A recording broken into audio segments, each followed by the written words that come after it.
Bonjour madame, bonjour monsieur, chers téléspectateurs de Communion Télévision. Tout le plaisir est pour nous de vous savoir nombreux devant votre poste de télévision en train de regarder nos programmes.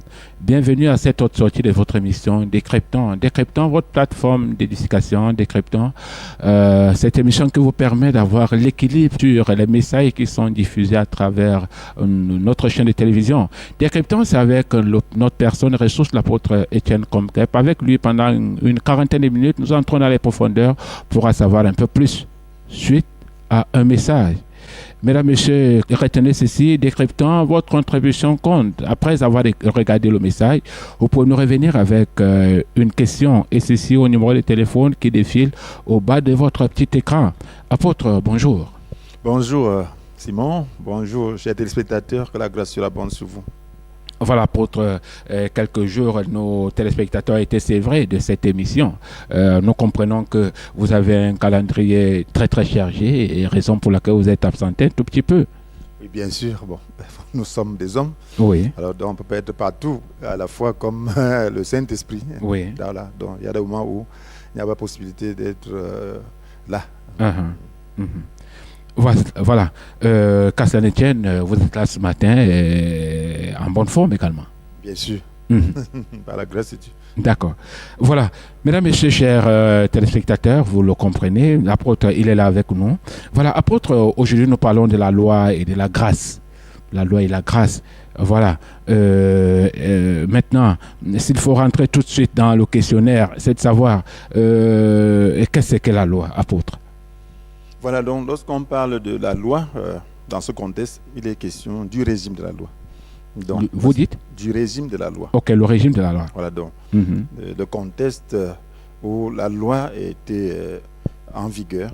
Oui. Donc, on parle souvent du régime politique, le système, donc, voilà, comment Dieu, le rapport de Dieu avec l'homme. Oui. Donc, le système de rapport que Dieu avait avec l'homme, donc c'était sur la base des règles. Ok. Donc, voilà, donc nous parlons de la loi. Donc, on parle de la loi simplement pour abréger, parce que c'est invitation par la loi, le régime de la loi. Ok. Donc, voilà, la loi, donc, c'est cette période où les rapports entre les hommes et Dieu étaient régis par des règles. Oui. Voilà, donc c'est de ça qu'il est question. Donc, il y avait un code moral que Dieu avait donné, et puis des pratiques rituelles et cérémonielles. Oui. Donc, que Dieu avait ordonné. Donc, voilà, donc c'est cette période-là qu'on appelle la loi, le régime de la loi. D'accord. Mais est-ce que c'est cette époque, est-ce que ce régime de la loi est différent de la loi qui est régie par le code pénal?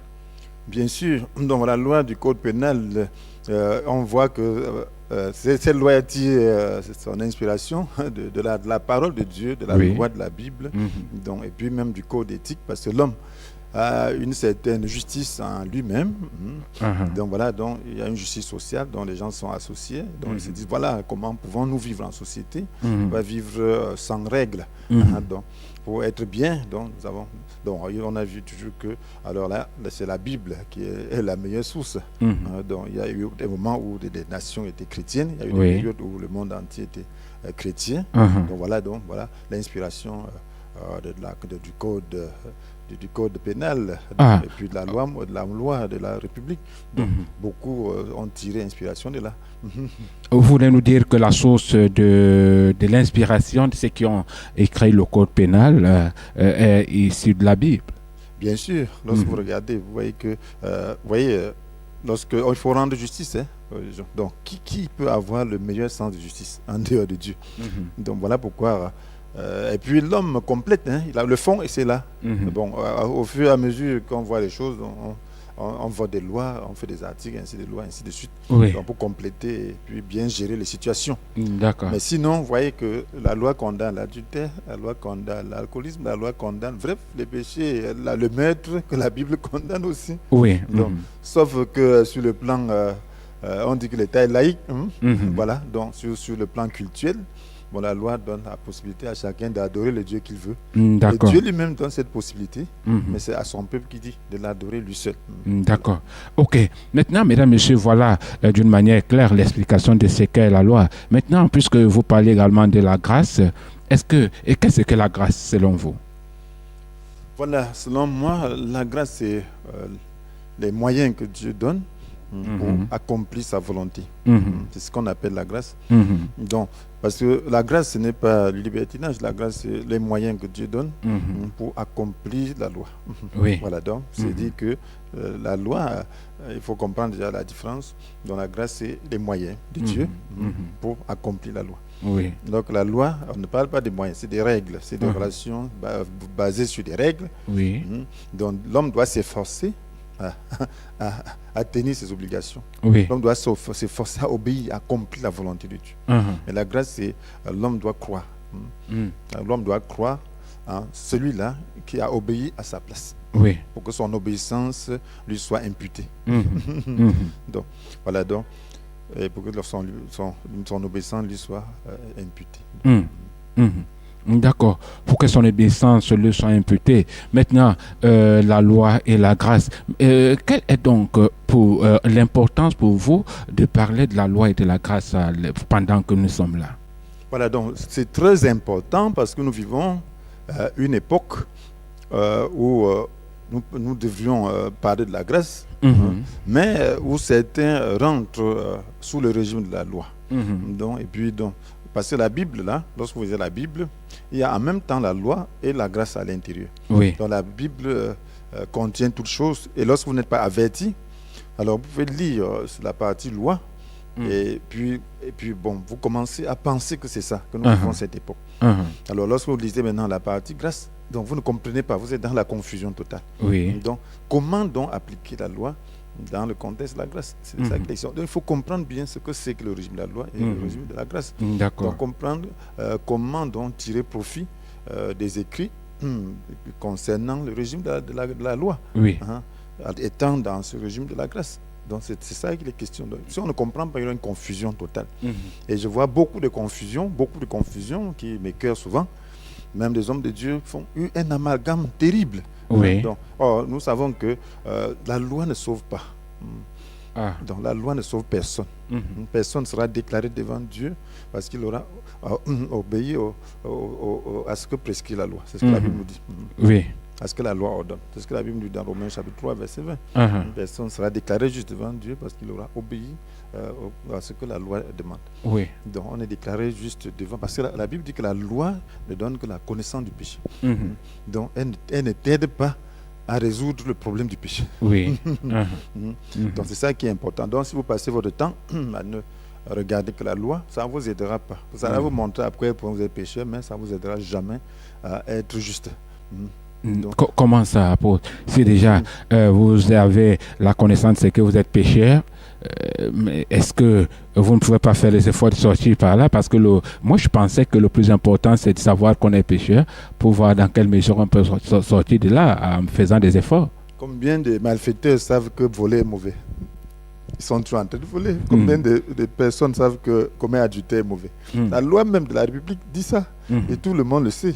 Tout le monde sait que la prison est là. Mais vous voyez toujours des gens en prison. Donc, et puis, ils multiplient tous les actes. Et beaucoup de gens qui sont dehors sont aussi des prisonniers. Oui. Donc, ça ne suffit pas. Parce qu'il y a une loi. Le péché est une loi.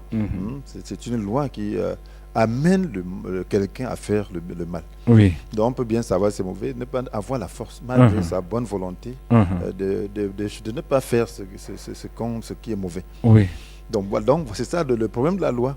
Et puis là, nous ferons en avançant dans tout à fait, oui. Plus tard, que d'ailleurs la loi fait abonder le péché.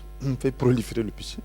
Oui. De toute façon, nous allons voir, nous allons découvrir. Maintenant, entre la loi et la grâce, apôtre, qu'est-ce qui prime? Voilà, donc nous, voyez, la loi n'était pas, le régime de la loi, ce n'était pas la volonté parfaite de Dieu. Oui. Donc c'était un moyen de démontrer à l'homme qu'il est incapable de lui-même de pouvoir obéir à Dieu. Pouvoir respecter les commandements de Dieu. Donc pour qu'il puisse aspirer à un secours, pour qu'il puisse aspirer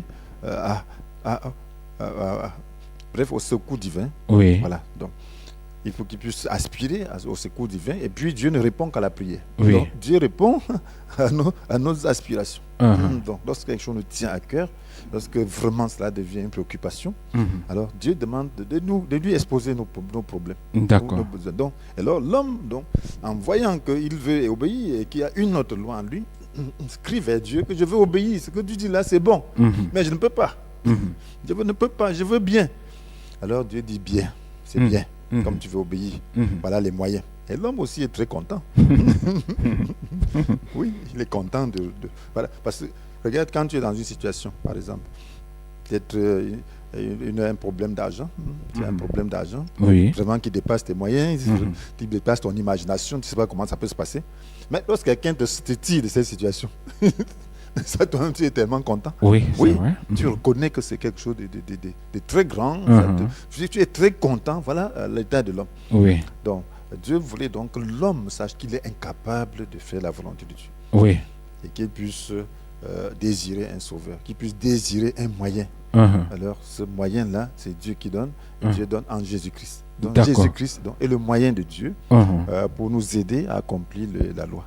Voilà, puisque côté de la loi, vous parlez de la grâce, vous voulez nous dire que cela va ensemble? Bien sûr, c'est important. La grâce ne bannit pas la loi. Oui. Donc, ça bannit son régime, mais pas la loi en tant que règle, en tant que règle morale, ainsi de suite, règle éthique. Donc, ça ne bannit pas. Dans le régime de la loi, c'est que il n'y a pas cette capacité divine donnée par Dieu pour pouvoir obéir à la loi. Mais le régime de la grâce, c'est que la loi reste en vigueur et puis elle est même renforcée, elle est même plus parfaite. Oui, la loi est plus, parce que dans le régime de la loi a été écrite sur des tables de pierre déposées dans le temple. Mais dans le régime de la grâce, la loi est écrite dans nos cœurs.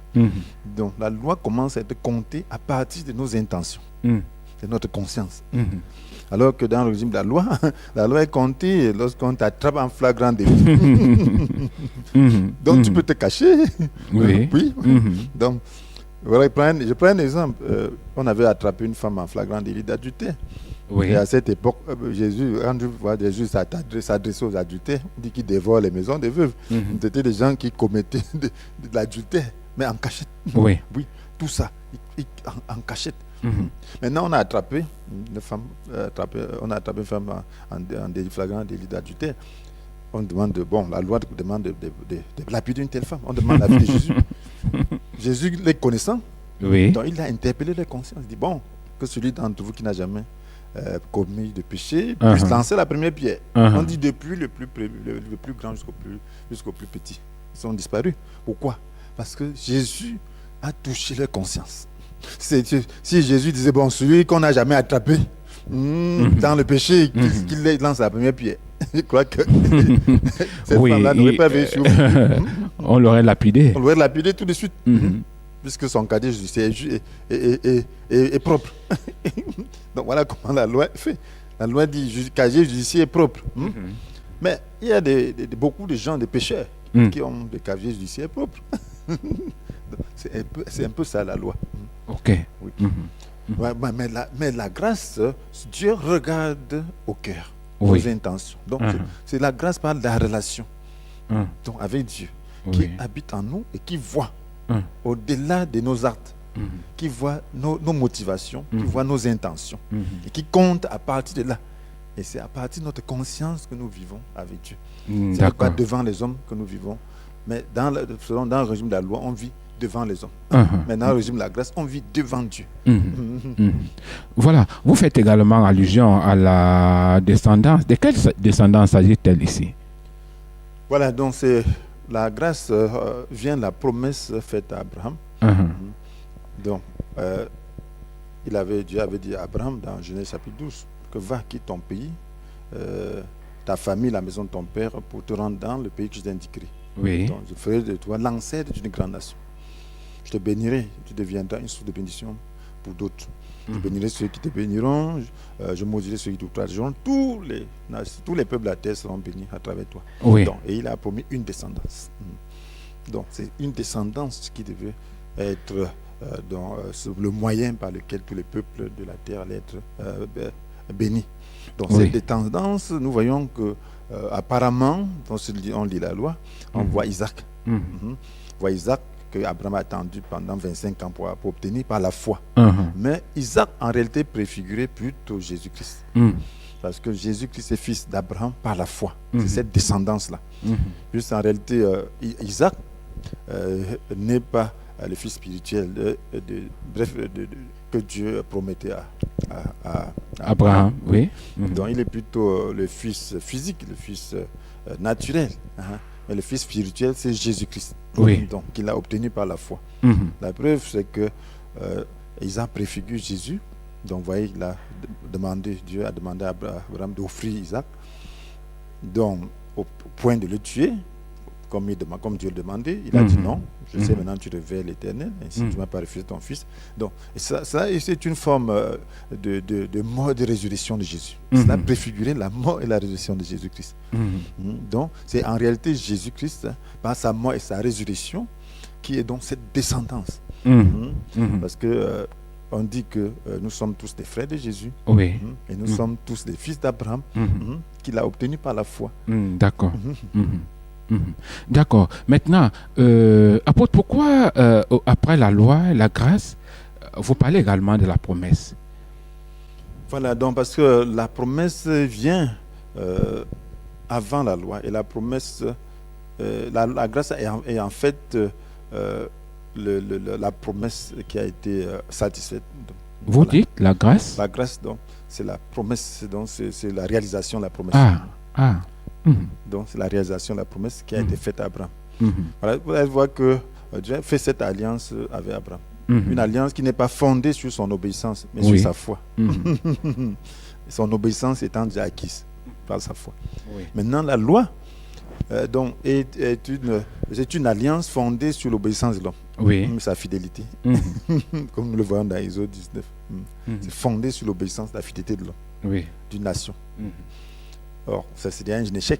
On a déjà vu un homme fidèle, un homme obéissant. Donc, vous prouvez que c'était une situation intermédiaire, une situation simplement, comment on peut dire, intermédiaire, bien sûr, qui ne pouvait pas tenir, puisque ça a été constaté. L'homme a brisé l'alliance de Dieu.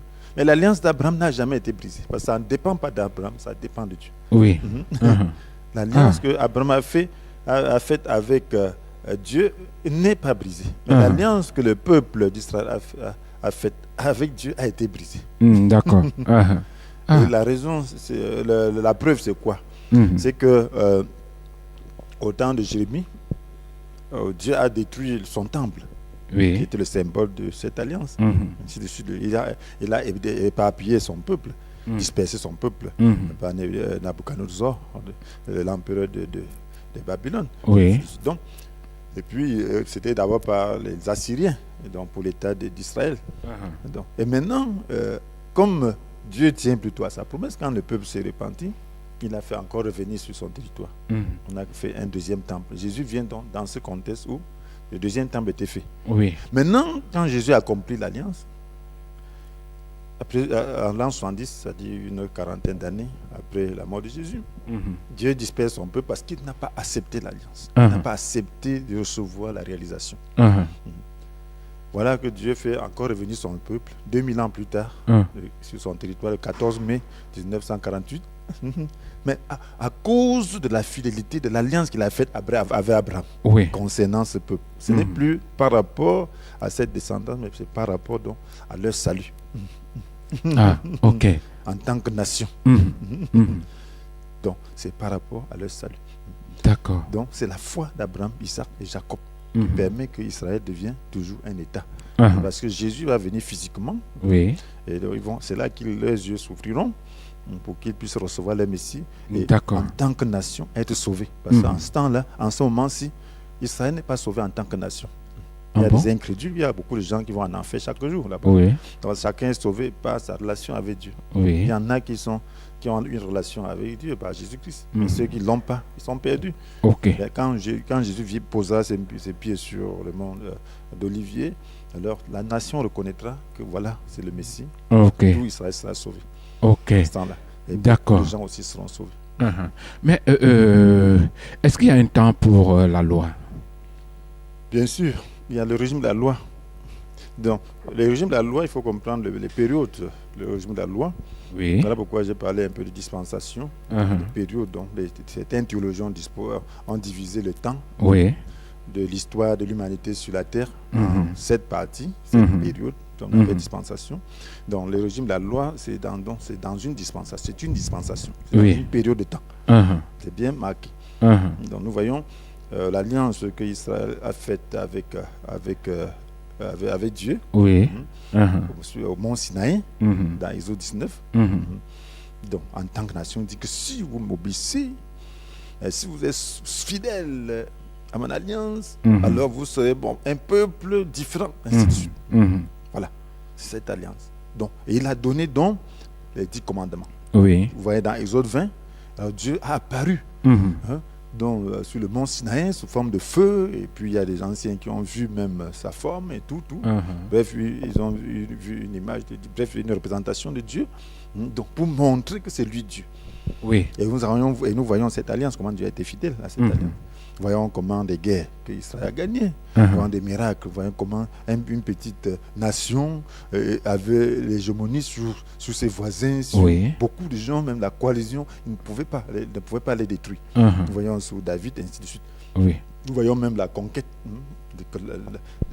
la conquête de Canaan, nous voyons des miracles. Oui. Donc, c'est ça l'alliance. Dieu combattait avec eux. Mais cette alliance a été rompue, Dieu les a soumis à leurs ennemis, ainsi de suite. À plusieurs reprises.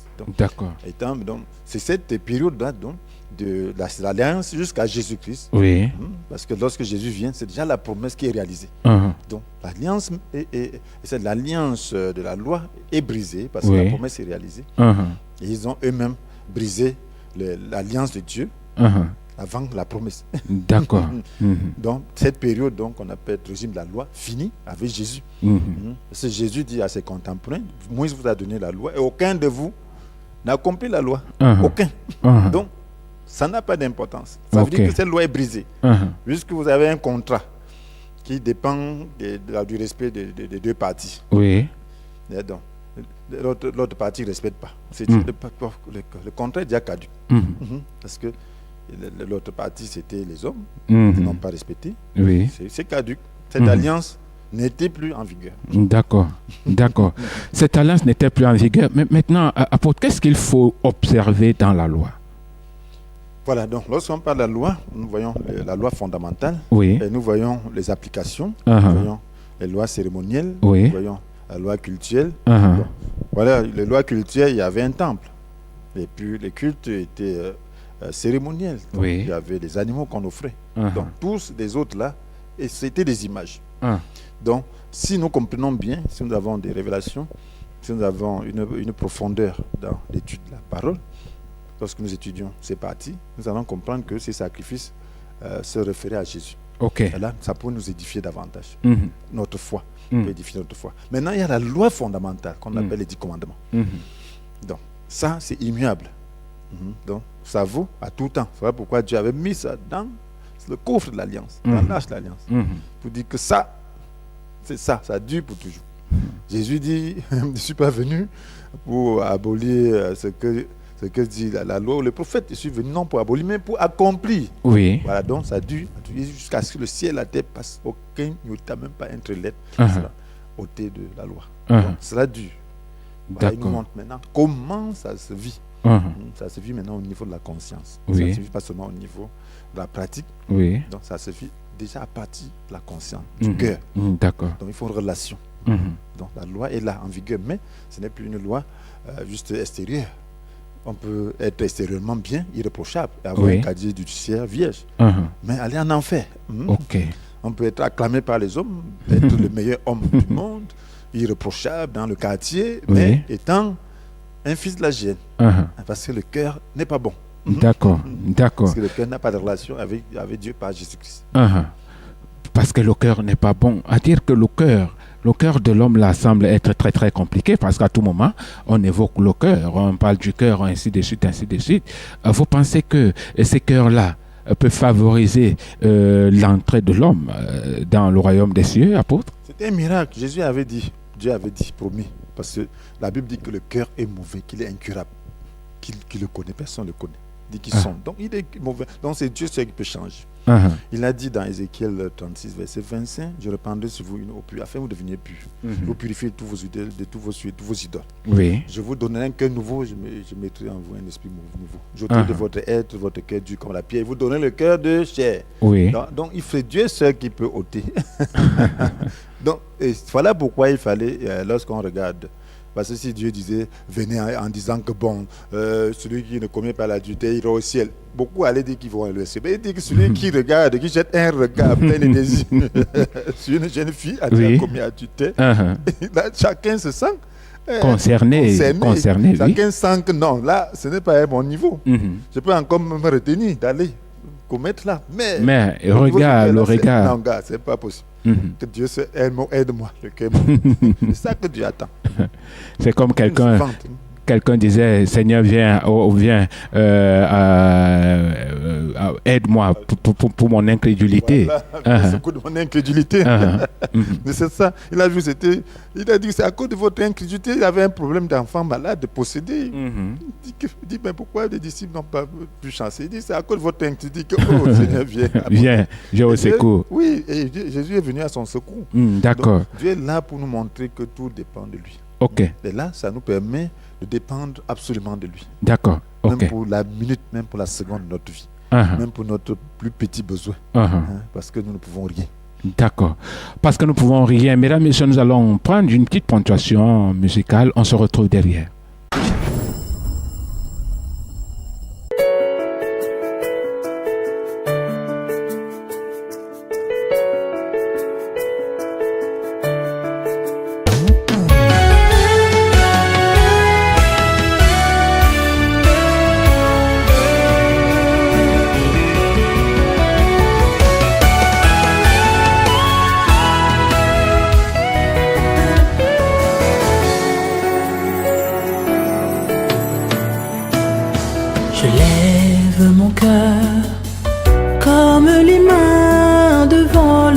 De gloire, il a sa demeure en haut et il s'abaisse pour regarder les cieux. Il est plus excellent que l'excellence, il est plus juste que la justice, il est plus grand que la grandeur. Il est plus haut que les hauteurs, plus haut que tous les cieux, sa gloire. Plus haut que tous les cieux, sa gloire. Du lever du soleil jusqu'à son coucher, que le nom de l'Éternel soit célébré, qui est semblable à l'Éternel, notre Dieu. Sa gloire se lève plus haut que les cieux, plus haut, plus haut, plus haut que tous les cieux, sa gloire.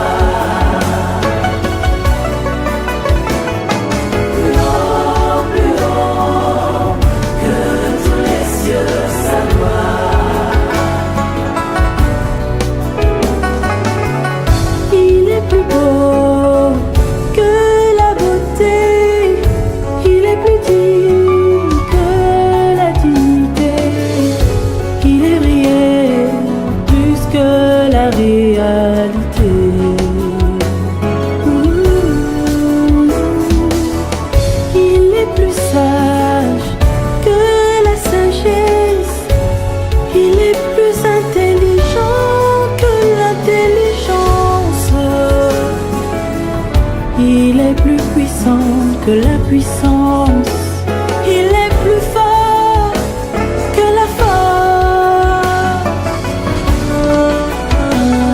Plus haut que tous les cieux, sa gloire. Plus haut que tous les cieux, sa gloire.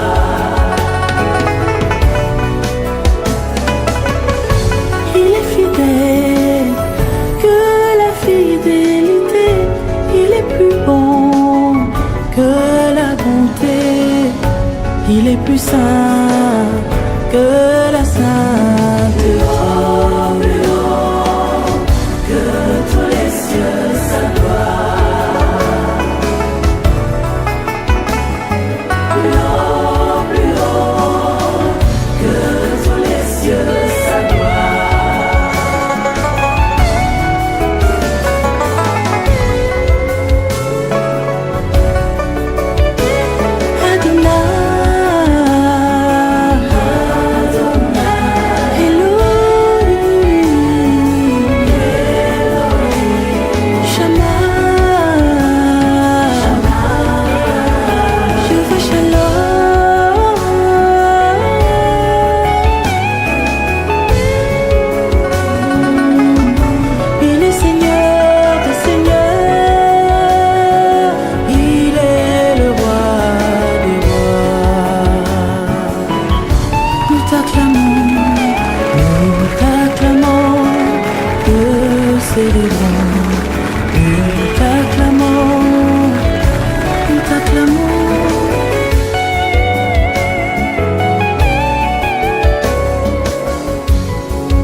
Retour dans ce studio après cette ponctuation musicale, mesdames, messieurs, chers téléspectateurs.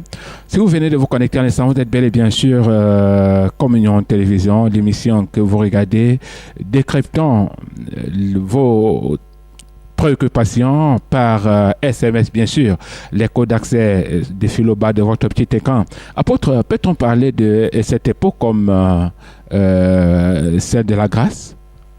Oui, effectivement, nous sommes dans une époque de grâce. Oui. Parce que l'époque de grâce a commencé depuis la mort et la résurrection de Jésus-Christ. Mm-hmm. Donc, il y a une nouvelle alliance. Oui. Voilà. Donc, là, si l'ancienne est passée, Mm-hmm. voilà pourquoi Jésus a institué une nouvelle alliance avec ses disciples à travers la fraction de pain. Oui. Donc, il a dit que c'est son alliance. Donc, une alliance, il établit une nouvelle alliance avec eux. Mm-hmm. Donc, il connaissait bien l'ancienne. Oui. Donc, l'ancienne, il est né dans le contexte de l'ancienne alliance. Mm-hmm. Donc, voilà, c'est une nouvelle alliance. Mm-hmm. C'est basé sur quoi? Sur sa mort. Et sa résurrection, c'est basé sur quoi? Sur le fait qu'il a porté lui-même nos péchés. Oui. La Bible nous dit dans 1 Pierre 2, verset 24, il a pris sur lui nos péchés, il les a portés dans son corps, sur la croix, afin qu'étant mort pour le péché, nous menions une vie juste. Oui. Donc le fait que nous nous identifions à lui, donc nous permet que sa mort soit la nôtre. Et il est mort pour quoi? Pour le péché, donc nous mourrons pour le péché. Oui. Donc si on meurt pour le péché, ça veut dire que le péché n'a plus de pouvoir sur nous.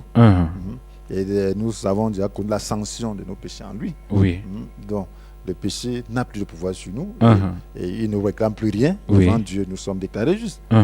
Donc là, maintenant, par la foi, nous sommes délivrés. Donc c'est voilà la base de notre foi. Nous sommes délivrés en déclarant cette parole, en croyant cette parole, en faisant cette parole. Donc notre vie, notre valeur, connaissant bien la loi, Dieu, les 10 commandements, nous engageons à ne pas à les respecter, à ne pas enfreindre. D'accord. Mais donc nous faisons de ces 10 commandements nos valeurs. Et nous disons maintenant que par la foi en Jésus-Christ, donc ces valeurs-là font partie de nous-mêmes. Que nous avons la possibilité de vivre selon ces commandements, mais par la grâce que Dieu nous donne en Jésus-Christ. D'accord. Maintenant, en parlant de la grâce, est-ce qu'elle est synonyme du libertinage? Voilà, libertinage, ça veut dire que, bon, c'est des règlements, donc, le non-respect des mœurs, donc, bref, c'est être sans loi de toutes les façons. Donc, oui, puisqu'on dit, maintenant, c'est la grâce. Quand on dit la grâce, c'est-à-dire qu'on peut sauter, on peut monter, on peut descendre, parce que nous vivons l'époque de la grâce. Maintenant, nous ne sommes plus sous la loi et on peut se livrer à tout. Paul dit, comment vivons-nous encore dans le péché? Puisque nous sommes morts pour le péché, comment vivrons-nous encore dans le péché? Donc, dans le péché, on meurt pour le péché. Ça veut dire que le péché s'en va. Donc, est-ce que tu peux vivre avec un mort? Un cadavre là, tu vis, tu dis accompagne-moi, tu converses. Impossible. Donc c'est un peu ça. Lorsqu'on dit qu'on est mort en Christ là, ça dit on est mort pour le péché. Pour le péché veut dire que pour le péché, en ce qui concerne le péché, nous sommes morts. D'accord. Donc ça veut dire que le péché ne sollicite plus.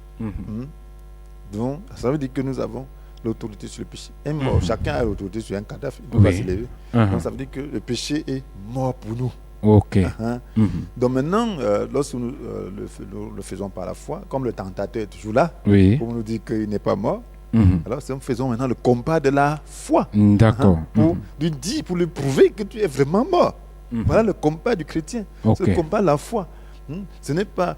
déjà, ça va déjà du fait que la loi, nous sommes du camp de Dieu. Et le camp de Dieu, c'est le camp de la loi. D'accord. Donc, la loi fait partie de nous. Et donc, avant, la loi était extérieure. Dieu était là avec sa loi. Nous, on était là de l'autre côté. Là, c'est le régime de la loi. Donc, Dieu, tu es là. Ta loi est dans ton temple. Nous ne sommes pas dans mais ici, nous sommes avec Dieu. Donc, la Bible dit que nous sommes le temple de Dieu. Ignorez-vous que vos corps sont les membres de Christ. Et qu'il dit, ignorez-vous, ou encore ignorez-vous que votre corps est le temple du Saint-Esprit qui vous a été donné et qui maintenant habite en vous. Donc, nous sommes le temple et la loi est en nous.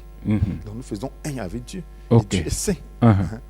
Donc, maintenant, comme la saleté, la poussière aime tout monter, on dépoussière.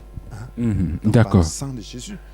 Et puis on découvre, on démontre au péché qu'il est mort. Par notre foi et par notre vie et à partir de notre conscience. Donc, et voilà pourquoi le sang de Jésus est là.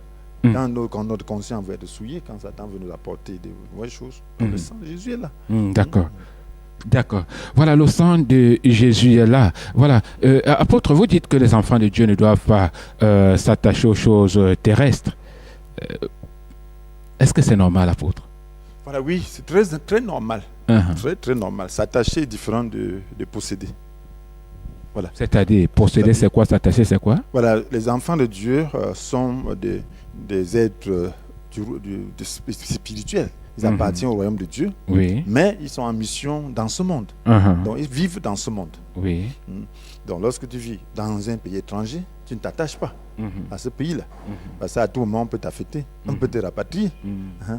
Donc, si tu viens dans un pays étranger, tu commences à faire comme si tu allais vivre éternellement là. Alors là, on va dire que ça ne va pas. Toi-même, tu vois que ça ne va pas, puisque ce n'est pas ton pays.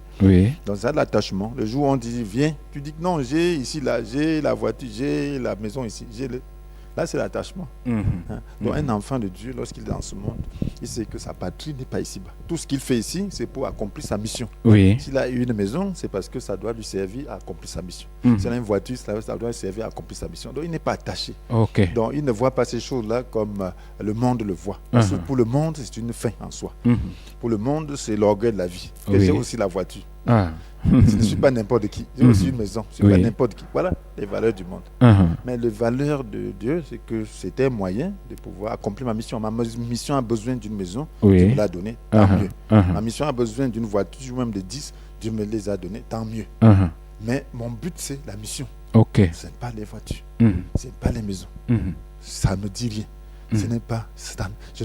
Quand on apprécie ou on n'apprécie pas, ça n'a pas de sens pour moi. Donc voilà ce que un enfant de Dieu doit avoir comme vision. Parce que la Bible nous dit, parce que dans l'Ancienne Alliance, l'espérance était terrestre. Parce que Dieu leur promettait la terre. Il leur promettait le bien-être. Il leur promettait manger, se rassasier. Il leur promettait la vie sauve. Parce que les commandements menacés, on dit, comme la loi, non? On dit, si tu tues, tu seras tué.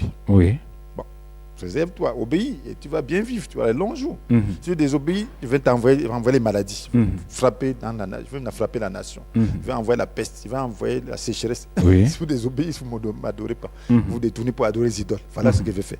Là, si vous me révérez, vous n'aurez pas les maladies, vous aurez des bonnes récoltes, vous allez vivre bien, vos ennemis ne vont pas vous écraser. C'est ça la vie, la promesse de l'ancienne alliance. Maintenant, la nouvelle alliance, c'est la vie éternelle. Et la Bible nous dit que l'attachement à Dieu, à les promesses, possède la promesse de la vie pour le présent et pour l'avenir. Oui, c'est la raison pour laquelle moi j'ai posé la question, parce que je me suis dit qu'à un moment donné, ce sont des paroles contradictoires. On peut dire on ne doit pas s'attacher, pourtant il y a des promesses pour le siècle présent et à venir. Voilà, on ne s'attache pas. Pourquoi? Parce qu'il y a des priorités. La priorité de la grâce, c'est quoi? c'est le royaume de Dieu. Faites du règne de Dieu, de ce qui est juste à ses yeux, votre préoccupation première. Ok. Ça, c'est Matthieu 6, vers 31, 33. Donc, voilà. Donc, même si tu n'avais rien, c'est parce que ta mission ne permet pas que tu aies quelque chose, il n'y a pas de problème. Oui. Ta vraie patrie et ton vrai royaume, c'est le ciel. Mais tant que tu vis ici, Dieu va te donner ce dont tu as besoin pour accomplir ta mission. D'accord. C'est cette foi qu'il faut avoir. Maintenant, apôtre, parlant de la compensation, où se trouve l'obéissance? La compensation. Oui. Voilà, donc, l'obéissance. Est-ce que l'obéissance a une place ou bien... Voilà, l'obéissance est au centre même de la vie chrétienne. De la vie, que ce soit dans la dispensation de la loi ou de la dispensation de la grâce. Oui. Mais le problème, c'est la manière dont cette obéissance est accomplie. Dans l'ancienne alliance, on s'attendait à ce que l'homme obéisse par ses propres moyens, qu'il libère sa volonté pour obéir. Donc, vous voyez qu'il y a la loi du péché l'empêchait d'obéir. Maintenant, dans la nouvelle alliance, Dieu s'attend à ce que l'homme obéisse, mais il lui donne les moyens. Jésus est notre obéissance. Oui. Il a obéi à notre place. Jésus dit qu'il n'est pas venu pour abolir ce qui est écrit dans les prophètes ou la loi, mais pour accomplir. Oui. Donc il a obéi. C'est le seul homme qui a pu obéir parfaitement à la loi de Dieu. Oui. Aucun homme n'a jamais obéi parfaitement. Jésus est le seul homme qui n'a jamais péché et qui a pu démontrer son obéissance. Oui. Voilà pourquoi c'est lui seul qui a été ressuscité, parce qu'il a été parfait. La mort ne peut pas le retenir parce qu'il n'a rien fait. D'accord. Donc, maintenant, il a pris nos péchés, il a accepté de le faire à notre place. Voilà pourquoi il est mort. Il n'est mort pas pour ses péchés, mais pour les nôtres. Maintenant, lorsque nous acceptons d'associer notre sort au sien, c'est comme quelqu'un qui se marie. Quel que soit ton statut, même si tu es la dernière femme du monde, la plus misérable, dès que tu épouses un homme important, tu deviens importante. Tout à fait. Oui, ton statut change. C'est la même chose pour le chrétien. Qui que tu étais, si tu étais même le plus sale malfaiteur, le plus dépravé des pécheurs. Oui. Lorsque tu acceptes Jésus comme ton époux, comme ton sauveur, ton statut change. Tu deviens un avec lui. Donc, et tu deviens maintenant pur. Tu deviens un enfant de Dieu. Tu deviens un frère de Jésus. C'est ça le mystère de l'évangile. C'est ça le mystère de la grâce. Mais à ce niveau-là, apôtre, puisque l'obéissance est au centre de la dispensation, mais pourquoi la loi ne mène-t-elle pas à la mort? À Dieu, bien sûr. Pardon? Pourquoi la loi? À ce niveau-là, puisque l'obéissance est au centre de la compensation, pourquoi donc la loi ne mène pas à Dieu? Voilà. La loi, donc, parce que l'obéissance n'est pas possible sous la loi. Ah bon? Ce n'est pas possible d'obéir de manière à satisfaire Dieu. Puisque tous ont péché et sont privés de la glorieuse présence de Dieu. Tous. Maintenant, c'est une seule personne qui a pu faire la différence, c'est Jésus. Oui. Donc, en associant son sort à celui de Jésus, alors son obéissance devient la nôtre. Donc, c'est la foi maintenant qui porte crédit. Qui porte crédit à notre compte. Donc maintenant, la richesse, c'est la foi. Donc si tu as foi en Jésus, donc son obéissance devient la tienne. Oui. Tu es délivré du péché. Le péché est mort pour toi. Tu es mort pour le péché. Oui. Et là, maintenant, tu es délivré du péché par les moyens de Dieu. Donc il te donne son Esprit Saint. Parce que l'Esprit est donné à ceux qui croient. Si quelqu'un a soif, c'est ce que Jésus dit. Si quelqu'un a soif, qu'il vienne à moi. Et que celui qui croit en moi boive. Donc il faut croire. Donc si tu crois, comme je citais tout à l'heure Ézéchiel 36, Dieu dit, je répandrai sur vous une eau pure, vous devenez purs.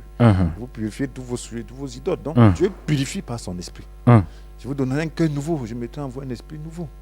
Je ôterai de votre être, votre cœur dur comme la pierre, vous donnerai un cœur de chair. Je mettrai mon propre esprit en vous, je ferai de vous des gens qui vivent sans mes lois, qui obéissent à mes commandements pour les accomplir. Donc Dieu met son esprit d'obéissance, des capacités. Donc la grâce, c'est la capacité de Dieu pour accomplir sa volonté. Ok. Voilà, maintenant, apôtre, nous allons parler en quelques mots des émotions. Quelle est la source de nos émotions, apôtre?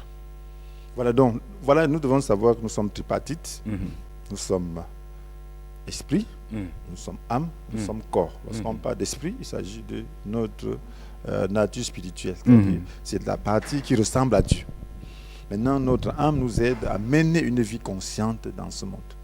Donc, quand on se parle de l'âme, il est question de l'intelligence, il est question de la volonté, il est question des émotions, des sentiments, émotions et tout cela. Donc maintenant, et après, comprenez bien, l'âme est plus proche du corps que l'esprit. Donc, ce qui fait que nous savons que l'homme a été déchu. Donc, il a été dégradé, ce qui fait que ses désirs, ses penchants ne sont pas toujours nobles. Oui. Donc voilà pourquoi l'émotion appartient à cette partie, nous-mêmes, qui n'est pas noble, qui n'accomplit pas toujours le dessein de Dieu. Voilà pourquoi donc les émotions ne sont pas toujours bonnes. Qui n'accomplit pas toujours à Dieu, qu'elle peut à un moment donné accomplir. Bien sûr. Donc il faut maintenant, le problème c'est qu'il faut soumettre ses émotions. Il faut lutter, voilà pourquoi on parle de la soumission de l'âme. Il faut accepter de mourir à soi-même. Donc ne pas laisser ses émotions vivre comme elles entendent. Parce que si les émotions vivent comme elles entendent, on va toujours pécher. Tu vas voir quelqu'un qui se réjouit. Il faudrait voir quelqu'un, il a un ennemi. Lorsque l'ennemi tombe, ou il est mort, il se réjouit. Mais est-ce que la personne est en accord avec la volonté de Dieu? Ce n'est pas en accord, parce que Dieu dit de ne pas se réjouir de la chute de ton ennemi. Dieu dit d'aimer son ennemi. Vous voyez comment l'émotion peut être le contraire de la volonté de Dieu. Donc maintenant, en ce temps-là, il faut soumettre, il faut donc élever son intelligence. Puis dire à tes émotions, soumets-toi. Nos émotions, c'est comme des gardiens, des chiens que nous avons. Des chiens qu'il faut dresser. C'est bien, c'est intéressant. Il faut les commander. D'accord. Une dernière question, apôtre. Est-ce que ces émotions-là, si elles sont pures, peuvent mener à Dieu? Bon, les émotions mènent à Dieu. Nos relations avec Dieu, ce n'est pas une relation émotionnelle, c'est une relation spirituelle. Nos émotions nous aident à nous galvaniser, à rendre la vie. C'est comme on met du sel dans la nourriture. D'accord. Mais donner un peu du goût à la vie. D'accord. Voilà, merci apôtre pour ces éclaircies que vous nous avez apportées. Apôtre, votre mot de fin en 30 secondes pour ceux-là qui nous regardent. Voilà, je voudrais simplement dire que la loi et la grâce sont importantes. Pourquoi? Parce que alors, la loi a été donnée à un peuple terrestre ayant une espérance terrestre. La grâce est donnée à un peuple spirituel ayant une espérance tant terrestre que spirituelle, mais le spirituel primant sur le terrestre. Voilà pourquoi lorsque nous disons la Bible, nous devons donc interpréter selon la grâce. Même lorsque nous disons l'Ancien Testament, qui est la loi, alors Dieu avait en vue la grâce. Donc lorsqu'on lit, on peut toujours avoir une interprétation de grâce à travers cela. Que le Seigneur bénisse. C'est sur ce mot que nous mettons un terme à cette émission. Merci à toute la forte équipe technique de l'autre côté. Contact vocal SP vos magiciens. Restez scotchés. Communion, télévision, les programmes se poursuivent. Quant à nous, très bientôt sur les ondes. Merci.